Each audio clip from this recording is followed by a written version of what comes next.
Well, almost 2 weeks into the tournament, I don't know how many people would have predicted last year's runners-up and the team that finished top of the group stage to enter this fixture as the last and second last team on the points table. But it is the battle of the basement on Tuesday when the Gujarat Lions host the Royal Challengers Bangalore. Ajit Agarkar and Brad Hogg in purple and pink are going to be looking ahead to that game and telling me what's going on with the sides, what's gone wrong with the sides of Suresh Raina and Virat Kohli. Let's get into match day, match point number 1. And we must talk about the home captain, because Suresh Raina, as good as he was with the new franchise last season, leading them to the top of the league stage, there have been some questionable decisions. I'll set them up for you if you've been following Raina's captaincy.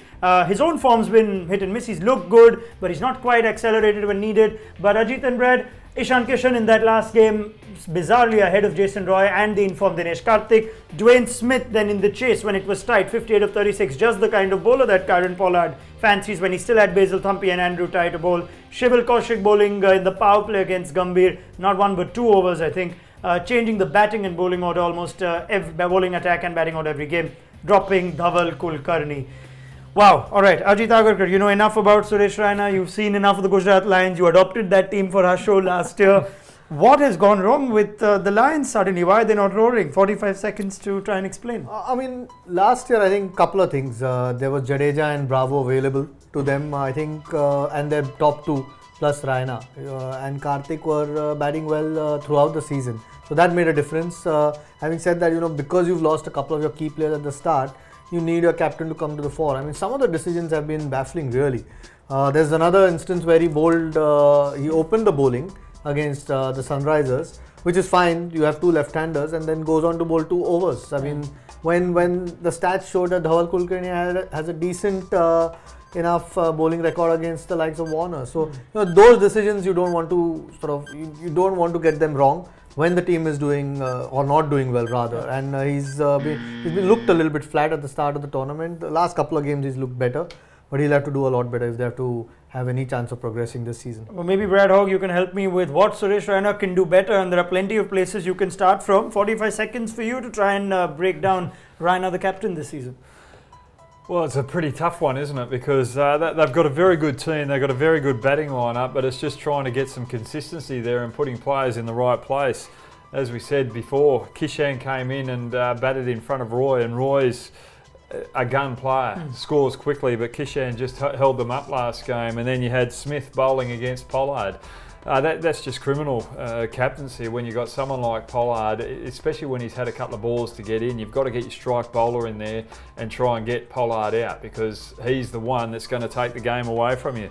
As far as I can see, it's just got to be consistency, giving his players a role to play and making sure those players are put into that role to perform. Alright, well, Suresh Raina, try and fix that. He's only won the 1 game so far, and let's see if he can turn things around. Let's keep an eye on his decision making when Virat Kohli's side comes to Rajkot. Let's take match day, match point number 2 now, and we're talking about the man in form, Dinesh Karthik, who's had such a fine domestic season in the build-up to the IPL. Already talks of Karthik himself saying that he wants to try and make the Indian team as a pure batsman. So he's looked in good touch, Dinesh Karthik. Just showing you some numbers. Over the years, what's been Dinesh Karthik like? Now he's been instrumental in an IPL season win for Mumbai in the past, batted well, good strike rates, had a couple of off seasons when he went for big money. I think it was to Bangalore, and then this year he's been very good at in just the short time that we've seen him. Strike rate of 145, an average of 42. I think it was Delhi or Bangalore. Yeah, Delhi. Ajit Agarkar rightly corrects me, it was Delhi.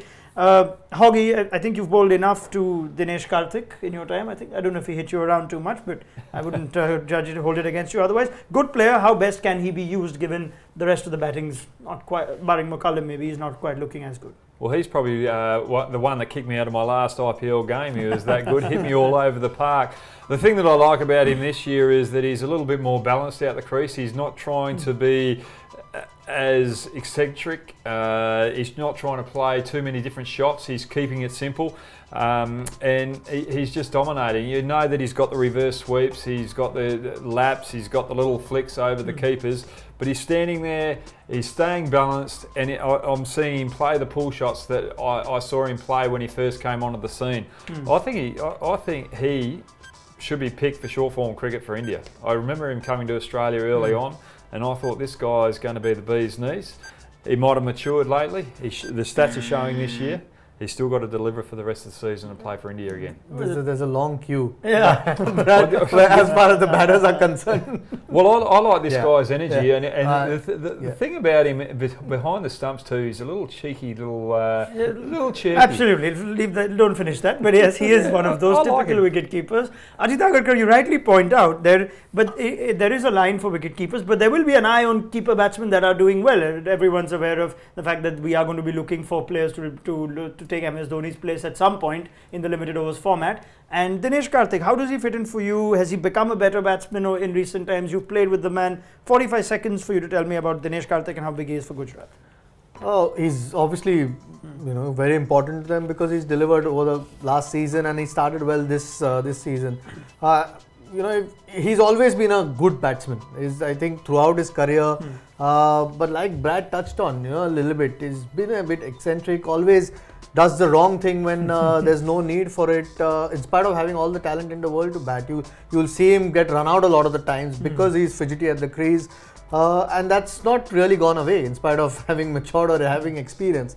And if you look, he's doing really well in the IPL, and at this point I can't see him being picked for India. I mean, I'd rather go for someone like a Rishabh Pant, who's batting equally well and probably a better keeper as well. So Dinesh Karthik has always been a very talented player.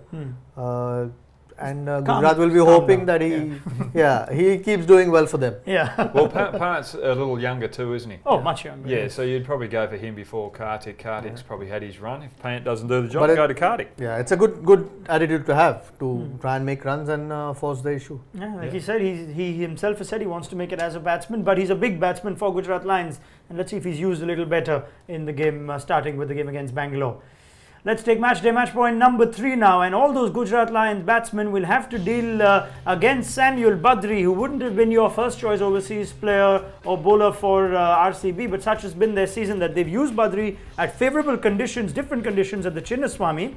Will he be as effective at Rajkot? Now let's take the numbers. Specifically, he seems to like what's on the menu card when he travels to Saurashtra, because Dwayne Smith, Brendan McCullum and Jason Roy, he's dismissed them 7 times in all T20 cricket. There's not a huge amount of runs there, so even though the strike rate from Smith, who they would have seen plenty of each other off in franchise cricket, even in the Caribbean, but he seems to like 3 of them. Well, let's see if all 3 of them firstly play.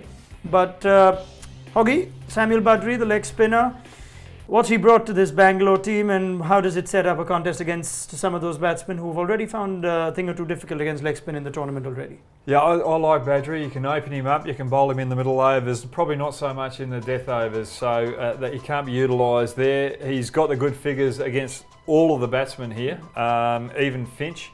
But this is where Gujarat have got to play smart. They've got to make sure that Smith gets most of the bowling against Badri, because Badri won't like that, because Badri knows that Smith can take him anywhere or take him apart.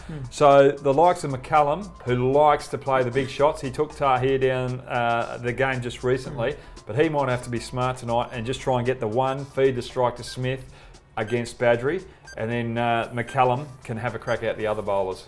I think they've got to learn to play for this to their strengths, batting partnerships, bat smart. That's the only way Gujarat are going to win against Badri. There goes the hooter, yes. So Samuel Badri, he will certainly open the bowling, and therefore that interesting proposition should be early. Ajit, not too many leg spinners take the new ball. Samuel Badri is one of them. Success at Bangalore. Rajkot for leg spinners against a team that struggled against Rashid Khan at Hyderabad. However, conditions-wise, Samuel Badri still takes the new ball and goes out against these 3? Yeah, I mean, you'd think so. It might not have conditions as conducive as what we've seen in Chinnaswamy. I can't believe I'm saying that, but it's a slightly bigger ground, which then gives a little bit more protection to the spinner, because then the batsman has to hit a decent shot to clear the rope, which I'm sure most bowlers feel good about. And he likes bowling with the new ball. Yeah, a little bit different to Rashid Khan, who beat a lot of these guys with a googly, but he's very accurate. And when the new ball skids on, it's much harder if you're accurate. If the batsman misses, you're always in with a chance to. So I won't. I mean, there's very little doubt that he'll not. He will open the bowling for RCB, and he will trouble the top order of Gujarat. Perfect. Just when you needed it. Stop myself. Couldn't have come at a better time. He's held it back like Badri might. Right. Let's go to match day match point number 4 now. And RCB need to fix a few problems. Chris Gale's bat is not amongst them, but Chris Gale's position in the team certainly is. Do they go with Gale? Do they go with Watson? Is Travis Head going to have a game? Is Tymal Mills going to be fit? The overseas dilemma. And I don't know. I don't even know where to start on this one. But let's just look at Bangalore's overseas batsmen and their record so far this season. They played a bit of musical chairs, boys. Bangalore so far, 4 innings, 61 runs for Watson. Gale, slow starter last couple of years in the IPL, average of 20. Travis Head, just the 1 game.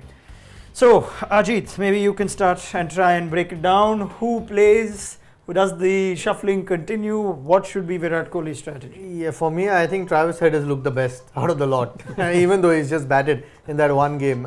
Unfortunately, I mean, when you have a Gale and a Watson, at least at the start of the tournament, you're likely to give them preference. I don't want them to change too many. I'm sure Virat Kohli is looking at the same. Watson plays purely because of his bowling ability, but I don't think he's at the moment looking in great form with the bat, and he's gone for a few with the ball. So they might actually look at getting Travis Head in, because suddenly with once AB and Virat are out, the batting looks a lot thinner than initially we thought about it. So you need to have one part of your game stronger, and at the moment they're half and half both places. So you may as well bring in Travis Head. I know it's changing again after 1 game. Yeah. But you may as well get Travis Head in and try and trust your other bowlers. Right, so you say Travis Head over Chris Gale. Brad Hogg, do you agree with that? How would you lay out the Bangalore 4 and 4? Because even they don't seem to know how to at this point.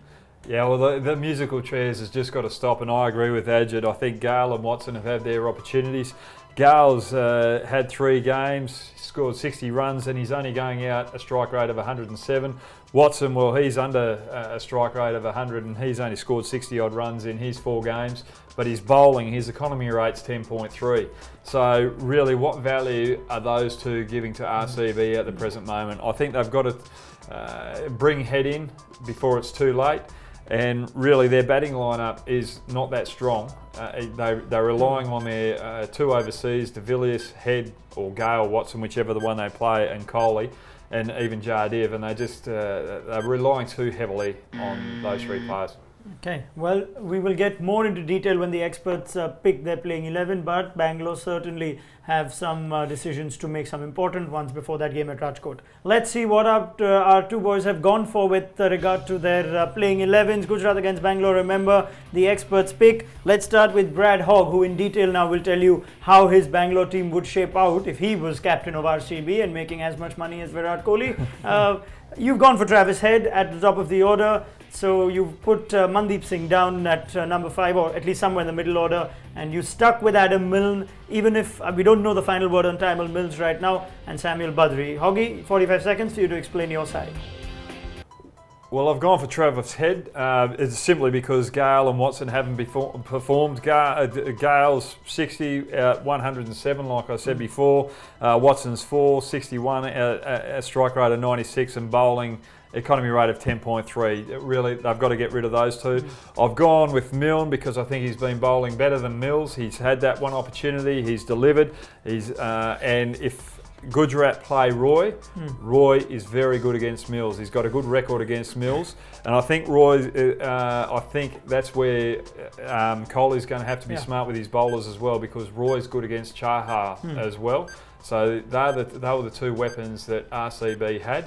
So I think Head's definitely going to come in front of the instead of Gale. Perfect, in time. You got your head in time, Brad Hogg. Now Gujarat Lions. I wonder who Ajit Agarkar has picked. Assuming that the kit manager has found Aaron Finch's kit, or the airlines have returned it, that he will play at Rajkot, and he partners Brendan McCullum, and Dwayne Smith stays in that team. So you've got Jason Roy out, Ajit. And of course, Andrew Tye is the 4th overseas player. How badly are they missing Dwayne Bravo in that lineup? But doesn't there seem to be too many other changes. How would you play out your 11? 45 seconds to you. Well, I mean, I haven't, to be fair, honest, I mean, haven't seen too much of Jason Roy batting down the order. And Finch has done that quite successfully, or has had reasonable success batting down the order. So he comes in straight away for me for Jason Roy. Dwayne Smith and McCullum stay open the innings. Hopefully they'll bat Dinesh Karthik as high as they can, because he's in good form. and I got Dhaval Kulkarni back. Either for Munaf or Praveen Kumar, but I'd prefer Praveen Kumar in place of Praveen Kumar, because when you are not confident of bowling a main bowler 4 overs, then you'd rather get somebody else who can do the job for you. I mean, Munaf, I'll probably give him another game, but Dhaval bowls well with the new ball, and to Virat Kohli, someone who bowls outswing is sometimes a little bit effective with the new ball. So rest of the team, I think they're getting a bit better balance than they had at the start of the tournament. Thank you very much, Ajit Agarkar, Brad Hogg. Always a pleasure to hear your thoughts. So they have some work to do, Suresh Raina and Virat Kohli, if they are to turn things around. Maybe it'll start when they both seek their second win in that game on Tuesday. Now you can send your thoughts to Brad and Ajit. Use the hashtags #AskHoggy, #AskAjit, and #ESPN Matchday for your thoughts and comments on the show. We're live every day 7:30 p.m. on ESPNcricinfo.com, as well as on Facebook on our ESPN Cricinfo page. Check out our content on YouTube. Subscribe to our channel there for all the chit chat around the IPL. We'll focus on that game on Tuesday. Until the next time, it's goodbye.